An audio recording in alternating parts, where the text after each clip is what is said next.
Pemirsa, Wisma Atlet disiapkan menjadi rumah sakit darurat corona dan selengkapnya sudah ada rekan Hasbiollah di Wisma Atlet Kemayoran, Jakarta. Ya Hasbi, bagaimana saat ini kesiapan dari Wisma Atlet di Kemayoran, Jakarta? Rumah sakit ke Wisma Atlet ini, sehingga di sini akan punya kemampuan untuk menampung orang yang bukan sakit berat, tapi yang sakit ringan yang membutuhkan perawatan.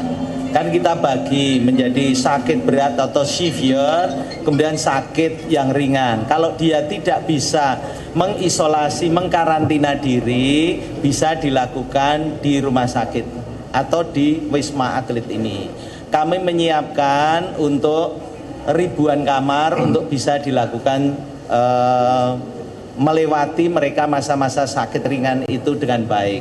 Pertanyaannya Pak, apakah yang belum periksa ke rumah sakit bisa langsung ke sini?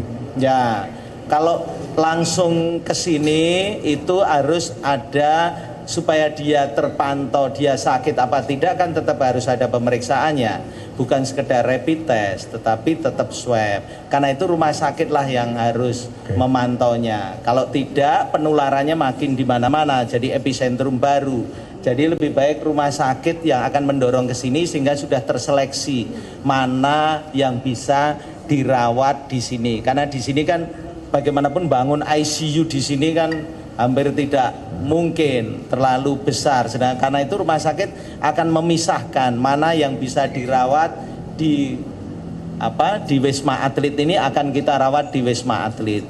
Tenaga volunteer tadi saya sudah ketemu, jadi saya menghilang sebentar. Tadi saya menemui tenaga volunteer untuk melihat apakah mereka itu takut tidak sih untuk merawat. Ternyata tidak ada yang takut, karena mereka tahu bahwa ini adalah pandemi. Di saat pandemi itu hampir semua punya potensi terpapar, ya, punya potensi terpapar. Hanya menjadi sakit atau sakit ringan, sakit sedang atau sakit yang berat, kan begitu. Karena itu yang sudah bisa kita operasikan, kita akan bekerja sama membangun link dengan rumah sakit yang ada, sehingga bisa membantu kemungkinan atau menurunkan angka kematian karena si rumah sakit tidak sibuk hanya ngopeni yang ringan bisa kita dorong di sini. Oke, cukup. Yang lain? Ya. Kompas mana tadi?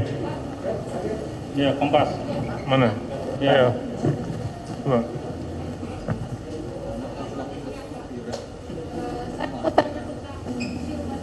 Galang, Pusat Observasi dan Observasi di Pulau. Pertanyaannya dengan pertama, pasien yang mana, yang seperti apa yang akan di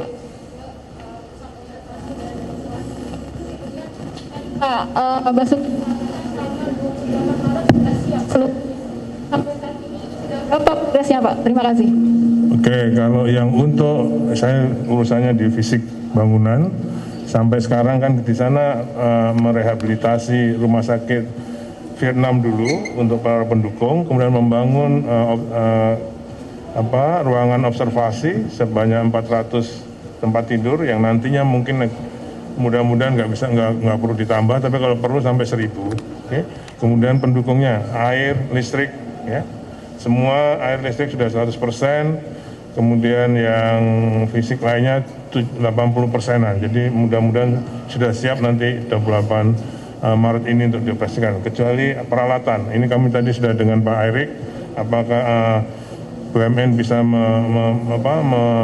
mengalokasikan jumlah peralatan portable ini yang lainnya ke Pulau Galang. Ya, itu nanti yang operasikan juga TNI, Polri.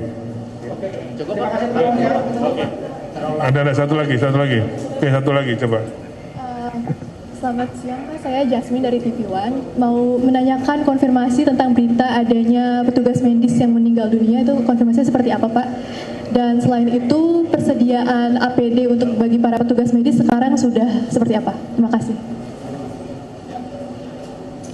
Kalau yang meninggal dunia akan disampaikan oleh juru bicara nasional, kita satu pintu aja. Kalau untuk APD kita bersama gugus tugas bahu-membahu bersama-sama, satu pintu, ya, satu pintu melalui gugus tugas Kementerian Kesehatan mensupport apa yang gugus tugas sudah siapkan, nanti akan terdistribusi dengan baik. Karena kalau tidak akan muncul mismanagement. Kita harus bahu-membahu antar KL ini mendukung gugus tugas. Itu yang kita lakukan. Ya, tidak ada yang bekerja sendiri-sendiri. Semua mensupport gugus tugas yang menjadi policy-nya. Terima kasih. Terima kasih. Assalamualaikum warahmatullahi wabarakatuh. Terima kasih, Pak.